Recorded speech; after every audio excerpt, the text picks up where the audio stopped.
I'm Sarah, and this tale isn't just about me.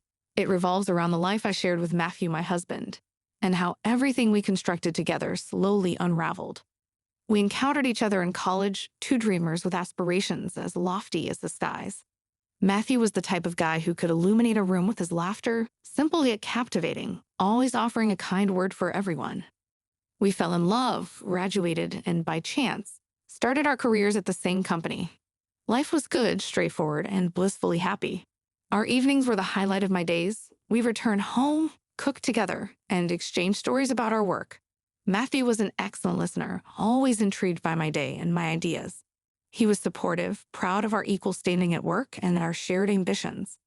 "Sarah, you're fantastic at what you do," he'd say with a smile. "I love that we're in this together." However, everything shifted when Matthew got promoted. It was a notable achievement, and initially I was overjoyed. But with the promotion came an unexpected change. Matthew started to care more about appearances and status. He wasn't the same man I'd fallen in love with. Slowly, his criticisms began, first subtle comments here and there. "Why do we always eat the same meals? We can afford better now," he'd remark, pushing his plate away. I tried to adapt to please him, but nothing seemed good enough. He began to critique my clothing, my shopping choices, even how I decorated our home. "Why do you always buy the cheapest brands? We're not college students anymore, Sarah," he'd say, his voice laced with annoyance. I felt a growing distance between us, a chasm I didn't know how to bridge. The man I loved, who once found joy in our simple life, was now obsessed with wealth and status. One evening, after I returned from grocery shopping with more budget-friendly items, Michael's frustration boiled over. "Sarah, this isn't acceptable.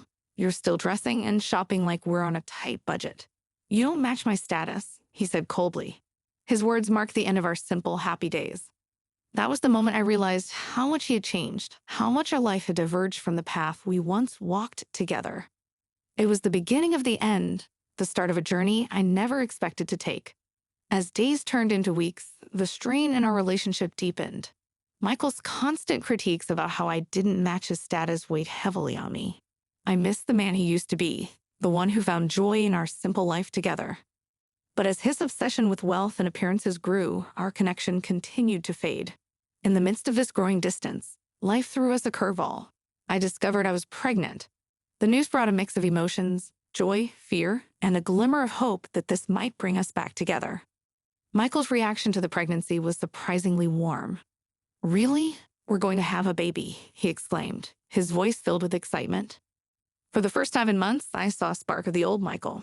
During my pregnancy, he was attentive and caring, often checking in on me and ensuring I was comfortable. It felt like a breath of fresh air, a brief return to the days when we were a team. When our son, Daniel, was born, Michael's joy was palpable.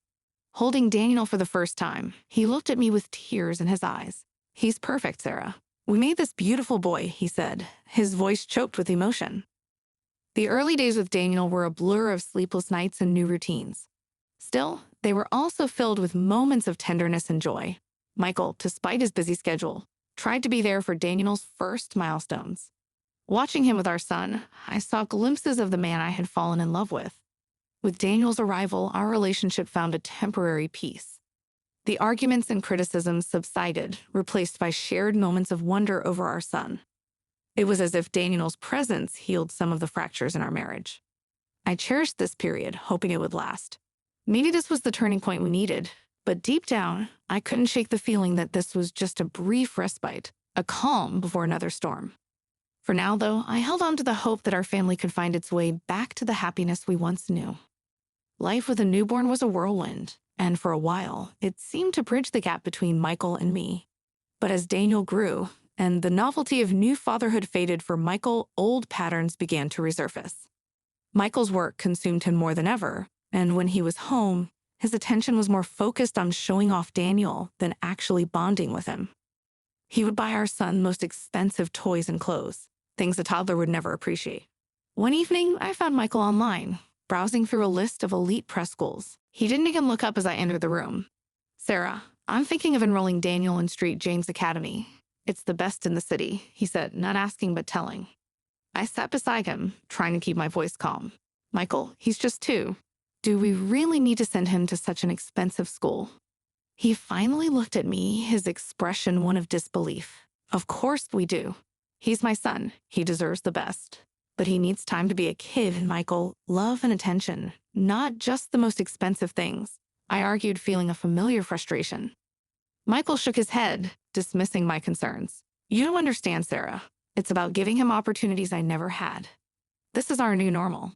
Conversations turned into debates, and debates into arguments. It felt like we were speaking different languages. I longed for the days when our dreams and values aligned. The distance between us wasn't just emotional, it became physical.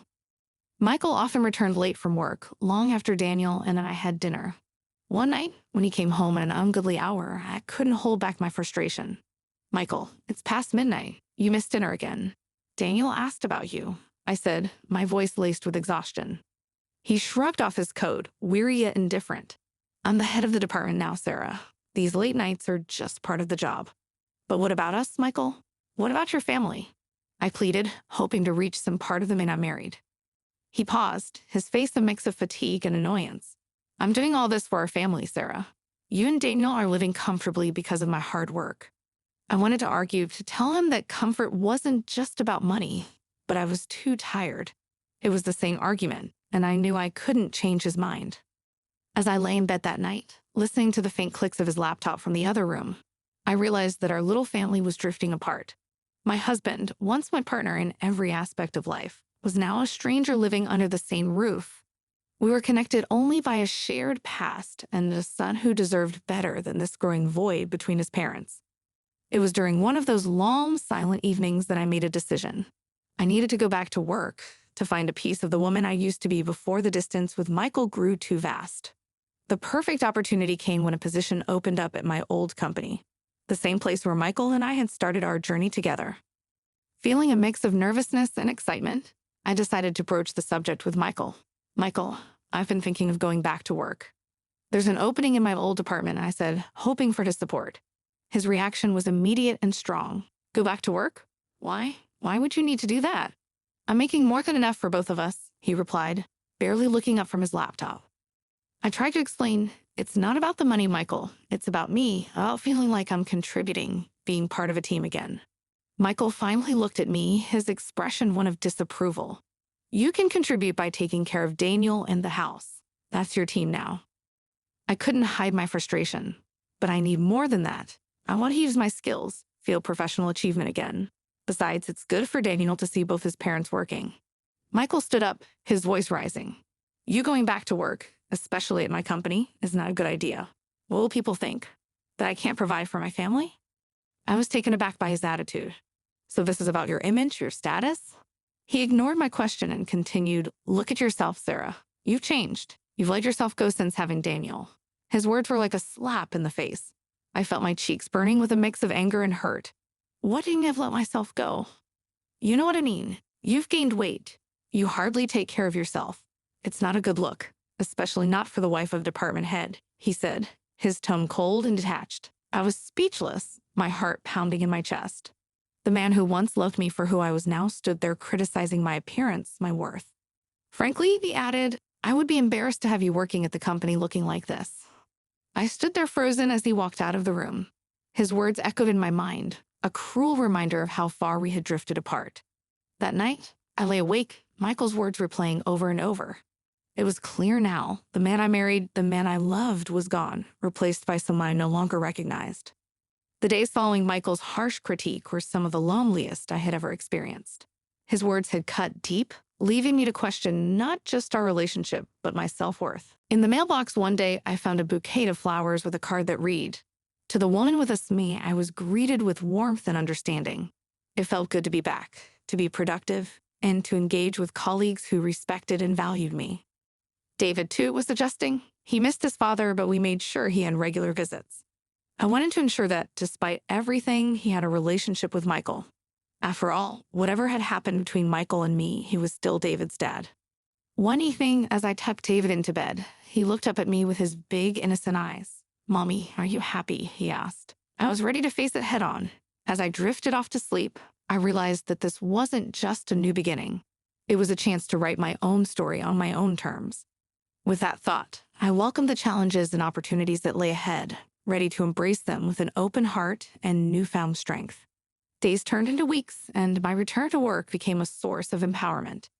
Being back in a professional environment provided a sense of accomplishment and purpose that I had missed. Colleagues and friends rallied around me, offering support and understanding as I navigated the challenges of rebuilding my life. It was a journey of rediscovering myself, separate from the expectations and judgments that had become so prevalent in my marriage. David, too, began to thrive in this new phase of our lives. Despite the shared custody arrangement, I made it a priority to maintain a healthy connection between him and Michael. Co-parenting had its complexities, but it was crucial for David to have both his parents actively involved in his life. I held on to the belief that, with time, the wounds of our broken family could heal. As I delved deeper into my work, a sense of independence blossomed within me. The echoes of Michael's criticism lingered but began to fade against the backdrop of my newfound strength. I embraced the challenges that came with balancing a career and motherhood, realizing that my happiness wasn't contingent on meeting someone else's expectations. The divorce proceedings had their share of ups and downs. Legal meetings and tough decisions punctuated the weeks, but the evidence of Michael's infidelity served as a guiding force. The divorce marked the formal end of a chapter that had become a source of pain and betrayal. Outside the courtroom, Michael approached me. "Sarah, I'm sorry. I never wanted it to end like this," he said, his voice carrying a tone of defeat. I looked at him, seeing the man I once loved now transformed into a stranger. Despite the apology, the damage had been done. Divorce wasn't a tragedy. It was a chance for both of us to grow separately and find our paths. Divorce wasn't a tragedy. It was a chance for both of us to grow separately and find our paths. The following weeks and months were a process of adjustment. David and I settled into a new routine, building a life centered around love, understanding, and shared moments. I took solace in the support of family and friends, who became pillars of strength during this period of transformation. One sunny afternoon, as David played in the backyard, I sat with my sister on the porch, a cup of coffee in hand. I never thought I'd be here, starting over like this," I said, watching David chase butterflies. My sister, always my rock, smiled at me. "But you're not just starting over. You're rediscovering yourself and building a life on your terms." Her words resonated within me. The journey wasn't just about moving on. It was about embracing the opportunity to create a narrative that reflected my authenticity. I realized that strength could be found in vulnerability, and the scars of the past could be stepping stones toward a brighter future.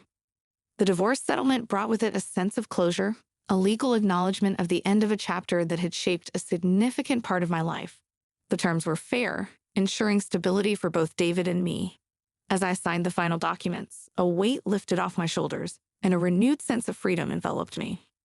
Co-parenting presented its challenges, but Michael and I found a rhythm, guided by our shared commitment to David's well-being. Despite the complexities, we maintained a civil relationship for the sake of our son. David flourished in an environment where he felt loved and supported by both parents, even if from a distance. One evening, as I tucked David into bed, he looked up at me with those big, innocent eyes. "Mommy, I love you," he said. In that simple declaration, I found reassurance that the choices I had made were guiding us toward a brighter future. As the seasons changed, so did our lives. I continued to build my career, and David thrived in school and extracurricular activities. Our home became a haven of love and understanding, a place where the echoes of past pain were replaced by the laughter and warmth of shared moments. The journey of rediscovery led me to unexpected places. New friendships blossomed, and opportunities for personal growth unfolded.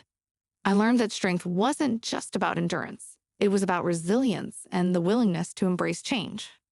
One day, while going through old photographs, I stumbled upon pictures from the early days of my marriage with Michael. It was a bittersweet moment, filled with nostalgia for the love that once existed. But instead of dwelling on the past, I chose to focus on the present and the potential for a future filled with new possibilities. Life after divorce was a canvas waiting to be painted with vibrant hues of independence, self-discovery, and the boundless love I shared with David. The scars of the past had become a roadmap, guiding me toward a life that resonated with authenticity and purpose. The journey of rediscovery led me to unexpected places. New friendships blossomed, and opportunities for personal growth unfolded. I learned that strength wasn't just about endurance. It was about resilience and the willingness to embrace change. As the years passed, David grew into a remarkable young person. and our relationship evolved into a deep and enduring bond. The challenges of co-parenting had transformed into a collaborative effort to provide the best possible life for our son. Life had come full circle, and I stood at the precipice of a future shaped by resilience, self-love, and the unwavering connection with the most important person in my life, David. The journey, though marked by heartache, had become a testament to the transformative power of embracing change and charting a course toward a life that reflected the true essence of who I was. The story of Sarah wasn't just about the unraveling of a marriage. It was a narrative of strength, growth, and the unwavering pursuit of happiness. It taught me that even in the face of adversity, the human spirit possesses an innate ability to rise, rebuild, and create a life that resonates with authenticity and purpose.